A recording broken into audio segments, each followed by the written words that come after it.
Pushpa cinema release అయ్యి ఇప్పటికి 4 రోజులు అయింది అంతే. ఈ పాటికి ఎన్నెన్నో రికార్డులు అయితే బ్రేక్ చేస్తుంది పుష్ప 2. సండే వరకు గ్రాస్ అయితే 800 crores అంట. 4 రోజులకే 800 crores అంటే ఎంత కలెక్ట్ చేసింది అనుకున్నారు? కింద కామెంట్ సెక్షన్ లో కామెంట్ చేసిన ఒకసారి. పుష్ప 2 బ్లాక్ బస్టర్ అవడం వల్ల, అంతేకాని టికెట్ రేట్ పెరగడం వల్ల పుష్ప 2 చాలా అడ్వాంటేజ్ అయింది. అందుకు ఈ మూవీ అయితే భారీ కలెక్షన్ అయితే రాబడుతుంది. తెలుగు ఫిల్మ్స్ లోని ఎప్పుడు ఇంత కలెక్షన్ అయితే రాలేదు. ఒక్క తెలుగులో కాదండి, అన్ని లాంగ్వేజ్ లో ఈ సినిమా అయితే బ్లాక్ బస్టర్ గా నిలిచింది. ముఖ్యంగా హిందీలో ఫస్ట్ డే కలెక్షన్ 70 కోట్లు అంట. అక్కడున్న పాపులర్ హీరోస్ కే ఇంత కలెక్షన్ రాదంట. కానీ ఈ సినిమా బ్లాక్ బస్టర్ అవడం వల్ల చాలా అడ్వాంటేజ్ అయింది. మూవీ కూడా ఆ రేంజ్ లో ఉంది అని చెప్పుకోవాలి. ఈ మూవీ ఓవరాల్ ఎంత కలెక్ట్ చేస్తుందో కింద కామెంట్ సెక్షన్ లో కామెంట్ చేసేయండి. నాకు మాత్రం ఈ మూవీ అయితే 2000 కోట్లు కలెక్ట్ చేస్తుందని నాకు బలంగా అనిపిస్తుంది. ఇప్పటికీ 4 days మాత్రం అయింది కాబట్టి ఇంకా చాలా డేస్ ఉన్నాయి కదా. ఈ మూవీ అల్లు అర్జున్ అయితే చాలా అడ్వాంటేజ్ అవుతుంది. ఈ మూవీ తర్వాత అల్లు అర్జున్ అయితే ఏ సినిమా తీసినాడు ఆ సినిమాకి చాలా హైప్ అయితే పెరుగుతుంది. అంతేగాన పుష్ప 2 గాన పుష్ప 3 కూడా ఉంటుందని లాస్ట్ లో అనౌన్స్మెంట్ చేశారు కదా. పుష్ప 2 నే ఈ రేంజ్ లో ఉందంటే పుష్ప 3 ఏ రేంజ్ లో ఉంటుందో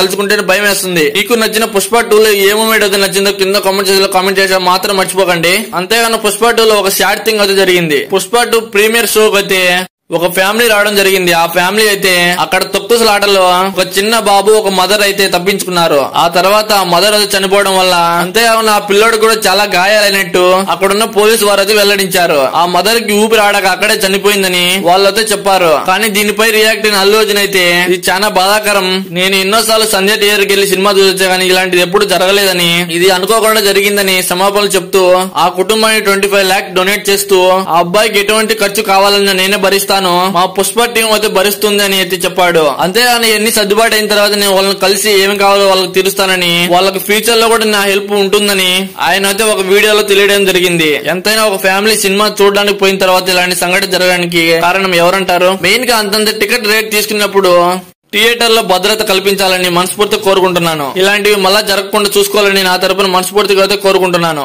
మీరేమంటారు? కింద కామెంట్ సెక్షన్ లో కామెంట్ చేసేయండి. సో ఫైనల్లీ పుష్ప 2 ఎన్ని కోట్లు కలెక్ట్ చేశాను కింద కామెంట్ సెక్షన్ లో కామెంట్ చేసేయండి. మన channel first time please like and share and subscribe చేసుకోవచ్చు కదా. ఆ తొక్కుసలాట జరిగిన పిల్లోడికి ఏం కాకూడదని, మంచిగా నయం అవ్వాలని మనస్ఫూర్తిగా కోరుకుంటున్నాను. Thank you for watching and bye.